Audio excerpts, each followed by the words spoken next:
Maybe they're going to be marketing some other product. Maybe they're going to be saying, hey, call your congressman and change these laws that apply to banks. And what the FCC has said is that when the subject matter of the call ranges to the topic, then the call is transformed.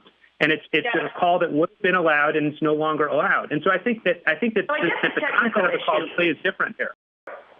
Good, thank you. I'm sorry. The telephone started to ring, and it cut me off the call, and I don't think it was a robocall, and we got it straightened out. Okay, my question is this.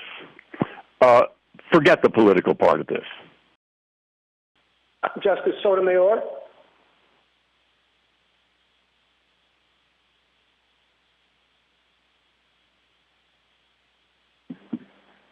Justice Sotomayor?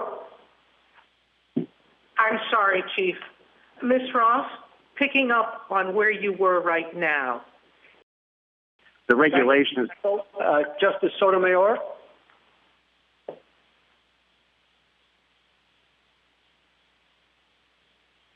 Justice Sotomayor?